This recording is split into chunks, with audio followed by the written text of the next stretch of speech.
Hey guys, and welcome to the two-part finale of Let's Play Final Fantasy VI. Last time we defeated the statues, but our magic still works, so it looks like Kefka has absorbed all magical power. And if you're wondering why this is going to be a two-part finale, the only reason it's going to be a two-part finale is because I wanted to keep with my naming scheme of naming as many episodes as I can after the tracks on the soundtrack, and I've only got two left. One is the name of the final boss theme, the other is the ending theme. So, two parts, two names. I can't believe I got all the way to episode 50 without reverting away from that. And this is creepy and that's scary. Well, guess who's here?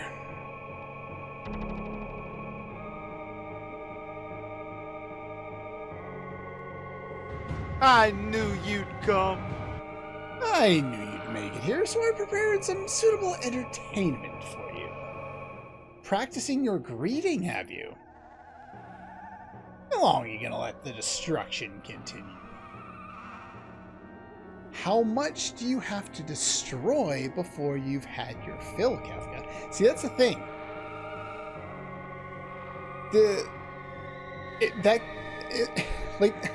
The translation, it's so bad at times.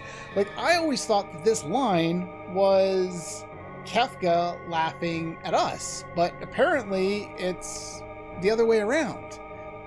But because of the translation, I didn't even know that. I've tapped into the ultimate power. Observe. Lock? Oh boy. Exterminate everyone and everything.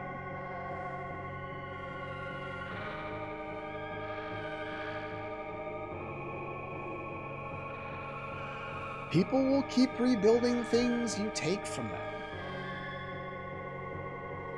Now, again, this has always been very confusing. People can always rebuild, and new lives will always be born. It's very different ideas, and it makes me very confused about who is actually speaking some of the time in the SNES version. I'll destroy those too, those things that have been rebuilt. Why do people insist on creating things that will inevitably be destroyed? Why do people cling to life, knowing that they must someday die, knowing that none of it will have meant anything once they do? Now, the interesting thing here is, in the Game Boy Advance translation, Kefka almost seems philosophical in some of his concepts. It's like he doesn't understand why people struggle against an overwhelming power when they could just accept it.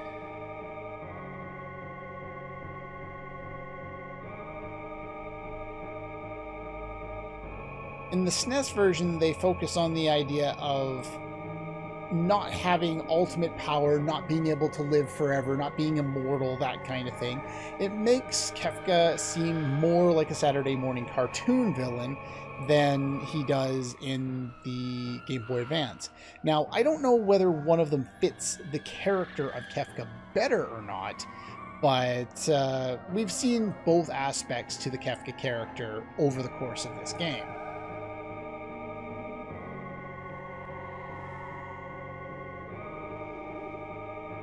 It's not the net result of one's life that is important. It's not the end that matters. It's knowing you have something to live for at this moment. Something you've worked for. Something that's worth protecting.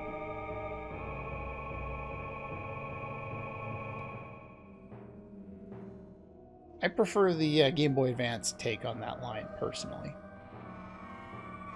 It's enough if people are able to experience the joy that each day can bring. As long as you have that, it's enough.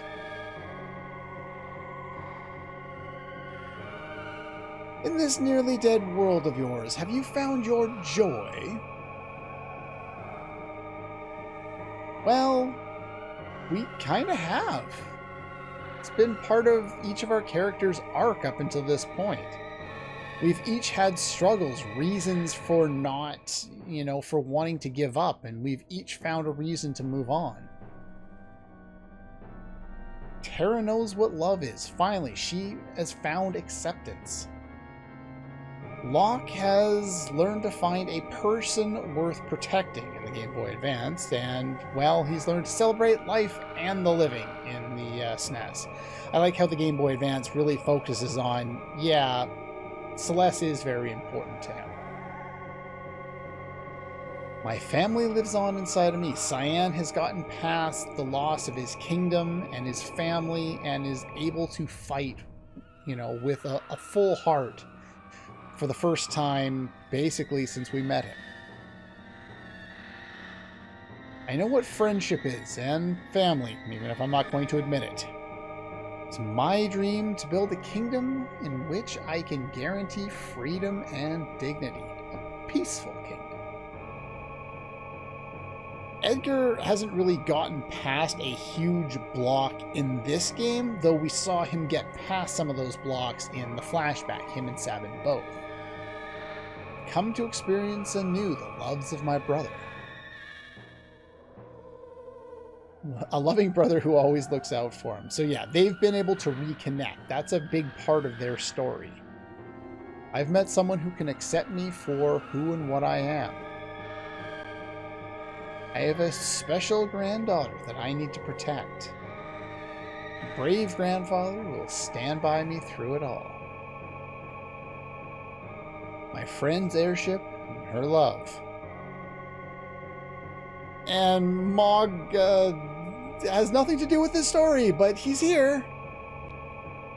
And neither does Ga, for that matter, but Ga has gotten past far more than probably anyone else, being thrown onto the veldt to be raised by animals as a child, by a delusional father who doesn't even accept that he ever had a son. I can only imagine the mental anguish that Ga would go through, except for he hasn't really been, grown up and raised in a situation where he would be able to understand any of that.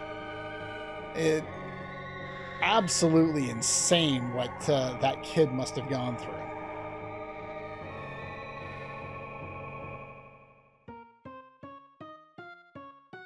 Sound like chapters from a self-help booklet. Prepare yourself.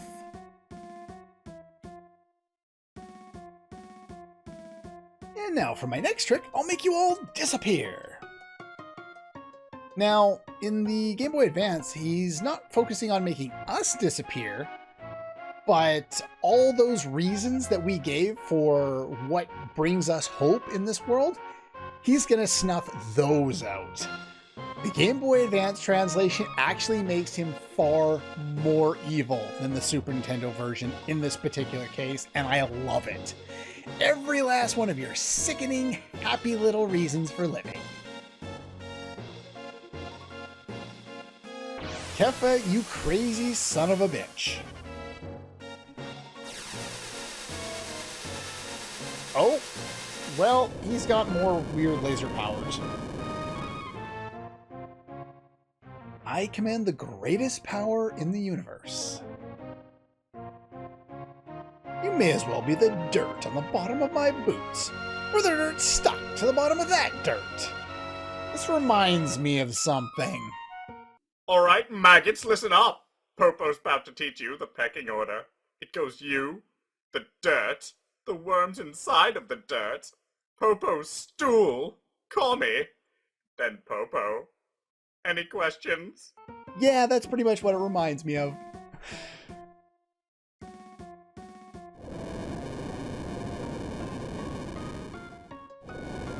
Whoa, burning pile of garbage.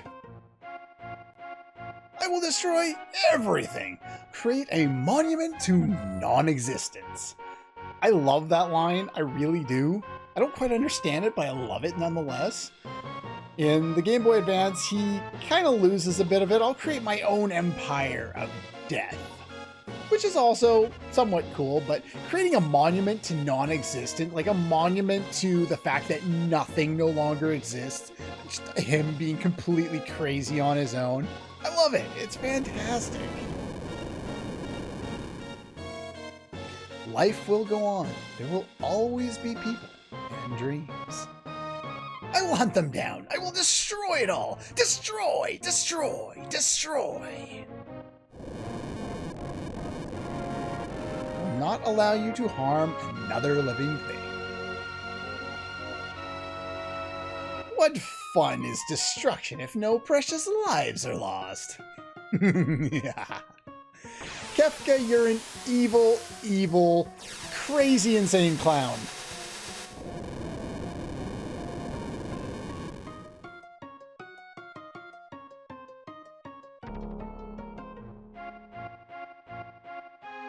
When we first came here, we were organized in the parties that we had set up, with the last character that walked onto one of the platforms being front and center. They've reoriented the party to put Terra up front. I can't see any other orientation or like reason for the orientation of any of the other characters, but they've put Terra out front. And now they let us determine the order with which our characters will go in. Okay, I figured out my order here. I kind of wanted to bring Strago along because he's really useful and interesting in the final fight. But at the same time, Shadow is really nice to have because he has targetable damage where a lot of the other characters don't. Like God doesn't, Edgar doesn't have a huge amount of damage that is targetable. Terra does have targetable damage. I should have cast Float before the fight, but I forgot to. Strago is really good. Celeste, as I talked about, is basically a clone of Terra. Locke, without the offering, is in that place. If Gaw didn't have the offering and Locke did, I would swap those two locations, or I would put Strago in place of Gaw/Locke. Probably. Anyway, you can choose from any of the characters that you brought into the final dungeon with you. You cannot choose either of the two that you left back on the airship. You don't have to pick all 12. You can pick all 12 if you want. Like, I can throw Mog in there too, but it's not going to come to that anyway, so it doesn't really matter. And we have the final boss sequence and Dancing Mad. Interestingly enough, the final boss sequence is a reference to Dante's Inferno, and you can probably figure that out over the course of the fight. But anyway, the way that this fight works is it's basically a tower boss gauntlet. The first three forms, we have arm, arm, and face. Short arm, long arm, and face. Now, these guys are all immune to clear, scan, sketch, control, suplex, Ragnarok, and Joker Doom, which you can do with sensors, slots. I never really talked about it because I suck with the slots, but Joker Doom can kill most of the enemies in the game if you can rig it properly, and I think it requires using like a soft or something to set up the RNG to clear it up and set it, but I never really looked into it because I don't need it. I've got X-Zone, screw it.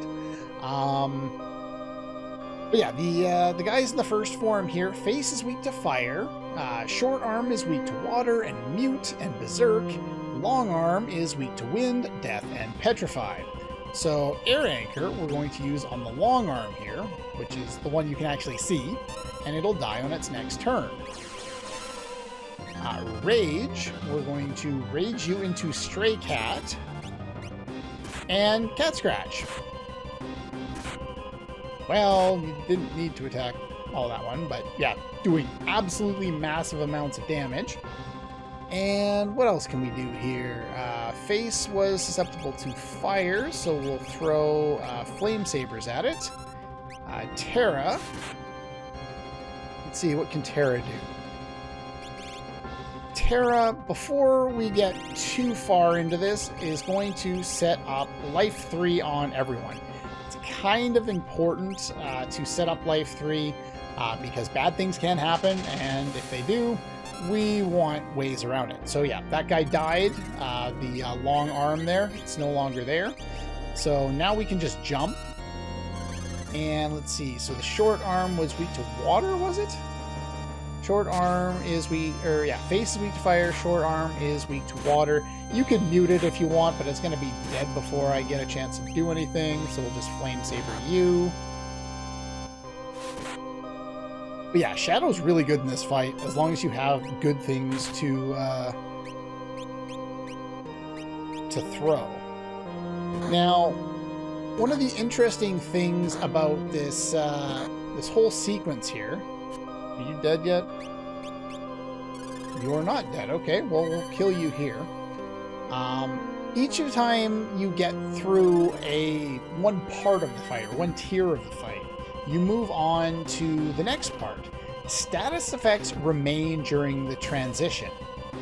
However, magical effects like Golem, Rage, Dance, and Runic do not. Now, this is why I was supposed to have set up Float a lot earlier, and I'm dumb, and I didn't. And I didn't, so...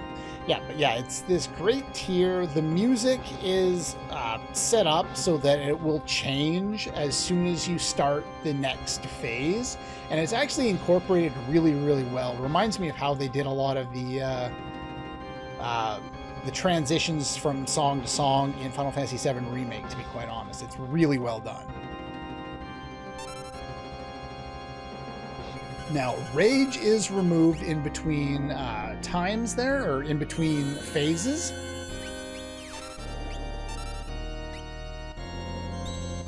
Alright, well, let's do Life 2 on you, and Life 3 on you. So yeah, magical effects like Auto Life, those will stay. And let's see, second form, we have the Tiger, which is... Let's see if we can take a look. So yeah, the Tiger here is weak to Ice, absorbs Earth. The Tools, I believe, are this one. And the Tools are weak to Lightning, susceptible to instant death. And Stop. Magic, I believe, is this one? It's one of these two, I can't remember which one. Is weak to Earth and Mute, and Hit is weak to... Hit will be the other of these two, is weak to... Why can I not read things today? It is weak to Poison, Berserk, and Stop. Alright, so we're going to get you back on doing that. Now, you can throw some really powerful things like Excalibur if you really wanted to. I don't think that's necessary, but let's get rid of the Tiger. The one that is susceptible to death, I believe, is Tools, so Edgar's going to take care of that. As you can see, the additional damage that we get there, so we're going to get Life 3 on you, and Life 3 on you, and Tools, Air Anchor on you, and I really need to heal. Thank you, Interceptor.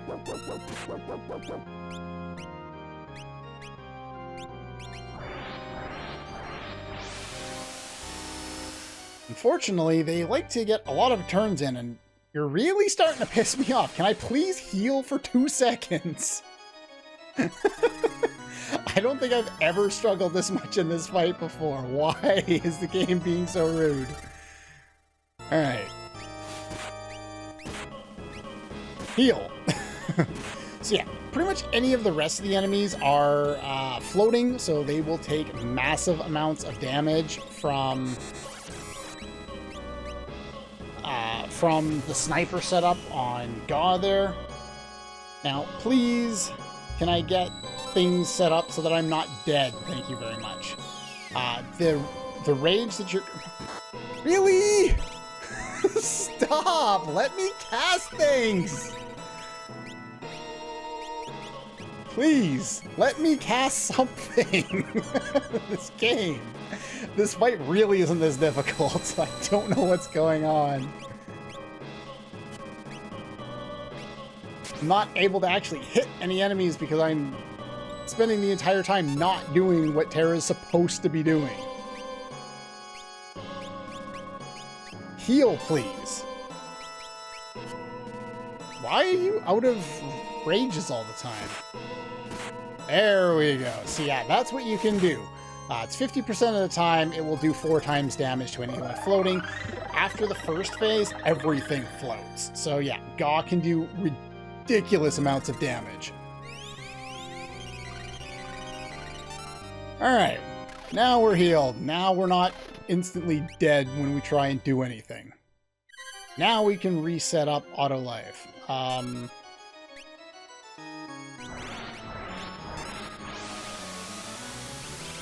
Video game? Can I get someone else's turn here? Elixir on you. X magic. Once we get a turn here. Would you stop with the life 3s? My god. Please give me the elixir so I can cast something. Alright, what do I need to cast? I need to get life 3 set up again, because I don't even know who still has it. I know neither of those two do. But yeah, Gaw is going to do a lot of heavy lifting in this fight, because everything's being a pain in the ass and not letting me do anything.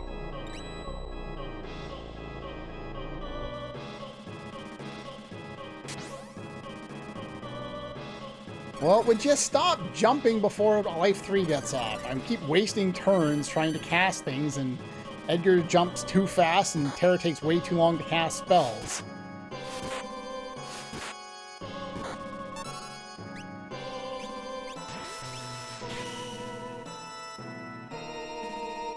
Ten hits. Oh.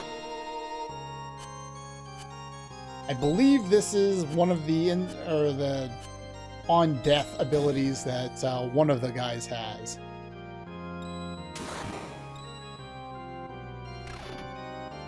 Okay. Alright. Life 2. Well, we lost Edgar. Edgar will be replaced. That's fine. He did his job. He did the 2 instant death enemies that we wanted to take care of. Here we have 2 different forms here. Girl and Sleep for some reason. I don't know why. Let's see. So, Girl absorbs everything. So don't bother casting spells. So there's Strago. Let's get Strago to set up Big Guard. Let's get Terra to set up life 3 on you. I don't know who else needs it. We'll heal everybody. Okay, what's going on? I said life 3 and then cure 3. Do your job, please. Again, Stray Cat.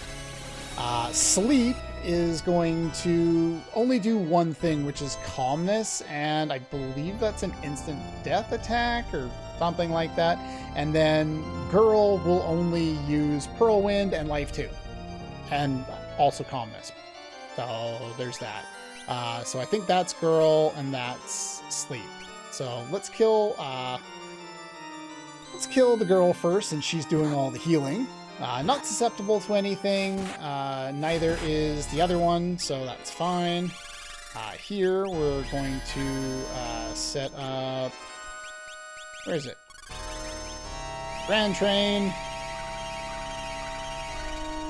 You're finally getting that Cure 3 out?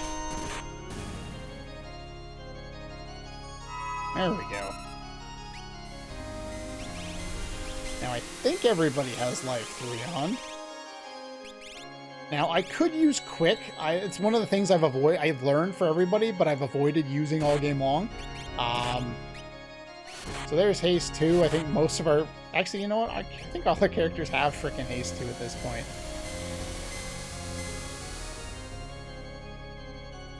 Well, there's Darkness and a bunch of status effects on everyone. Let's get rid of those. I think it's Mute is one of them.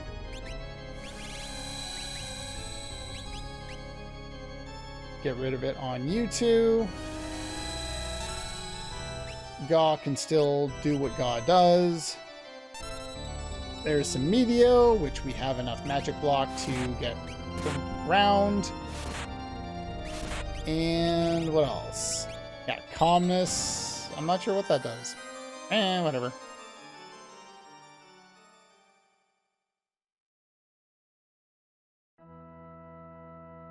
Oh yeah, so I guess sleep can cast whirlwind or meltdown. I wasn't paying attention to what they could do. Also, condemn, train, which we saw in media. But yeah, we wanted to get rid of the other one because it would just revive and heal. And last but not least, here he is.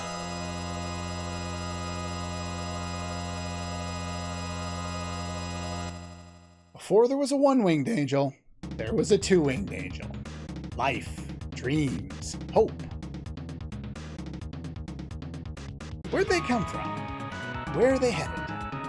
Unfortunately, we don't have a Game Boy Advance translation to compare things to, so I'm not sure what you're talking about. These things, I'm going to destroy. Well, at least that's pretty straightforward. Alright, first things first, let's raid you into Stray Cat Kefka. Do I have stats for Kefka? Level 71, 62,000 HP. You can steal a Mega Elixir if you want. Also, which one was it? The girl. You could steal a Ragnarok from that and an Atma weapon from Sleep if you had Lock at the time, which I did not, so that's fine. Let's see. So yeah, Kefka has auto float, so this is going to be brutal. And yeah, well, I just kind of nuked the... You know what? No. We're rewinding that. Sorry. We're not going to completely nuke the boss. Let's unequip that because it's kind of cheap. Where's your back row thing that I was giving you before? Hello? You can steal a Mega Elixir from him, and you probably want to use that if you have it. I did find one earlier on. If I can find it, that would be lovely, because now is a good time to use it. If you do have Lock at this point with the offering, you'll want to attack with him before you do that, and I didn't want to completely nuke the ever-loving crap out of this guy in one move. Havoc Wing. Ouch! Alright, let's cast... Let's go for Meteor, and sure, we'll go for Flare. Rage. Let's not use Stray Cat. That's kind of cheap. Let's use Prussian. As you can see, Gaw can basically annihilate Kefka on his own in 2 rounds. So we're not going to do that. That's just a little too cheap in my opinion. The end comes beyond chaos.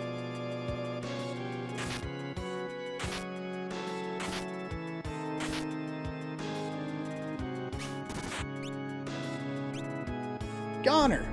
What can you do? Fire 3, Ice 3, Bolt 3, Meteor, Hyperdrive, Train, Goner, and Revenger. And of course, he has the most ultimate ability in the entire game. He has Ultimate. Though, I don't think we're gonna see it.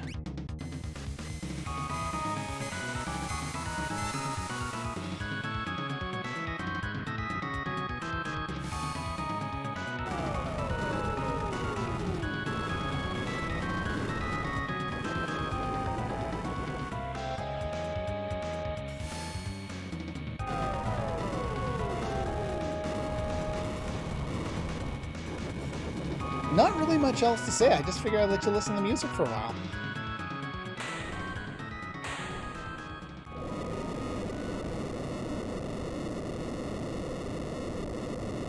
Sadly, like pretty much anything else in this game, when it's 4-on-1, pretty much anything falls down real fast.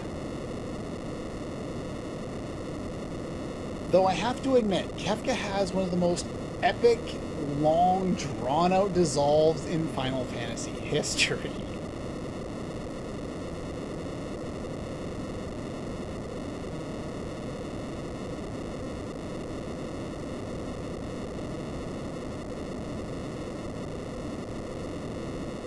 He's so powerful, it takes him forever to even die.